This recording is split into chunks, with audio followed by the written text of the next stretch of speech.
बिस्मिल्लाहिर्रहमानिर्रहीम। अस्सलाम वालेकुम। क्या बीवी के हाथ से मुजज़नी पर बीवी पर भी गुस्ल वाजिब होगा? इस अहम बयान को सुनने से पहले आप हमारे चैनल को सब्सक्राइब कर लें। बुखारी और मुस्लिम में उम्मे सलमा रज़ी अल्लाह तआला अन्हा से हदीस मरवी है। वो बयान करती हैं, नबी करीम सल्लल्लाहु अलैहि वसल्लम के पास आई और अर्ज़ किया, ए अल्लाह ताला के रसूल सल्लल्लाहु अलैहि वसल्लम, यकीनन अल्लाह ताला हक बयान करने से नहीं शर्माता, तो क्या अगर औरत को एहतलाम हो जाए तो उस पर गुस्ल वाजिब है?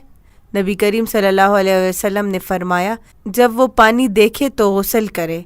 चुनांचा यही नबी करीम सल्लल्लाहु अलैहि वसल्लम ने गुस्ल वाजिब होने में पानी देखने की कैद लगाई है। इब्ने कदामा कहते हैं, उछल कर निकलने वाली मनी मर्द और औरत पर गुस्ल वाजिब कर देती है, चाहे बेदारी की हालत में हो या नींद की हालत में। इमाम तिर्मिज़ी का कौल यही है और इसमें हमें किसी इख्तिलाफ का इल्म नहीं। और इब्ने कदामा का ये भी कहना है, नबी करीम सल्लल्लाहु अलैहि वसल्लम ने फरमाया, जब वो पानी देखे और जब पानी फेंको तो गुस्ल करो। और पानी फेंकने पर गुस्ल को मुअल्लक किया है, इसलिए इसके अलावा गुस्ल का हुक्म साबित नहीं होगा।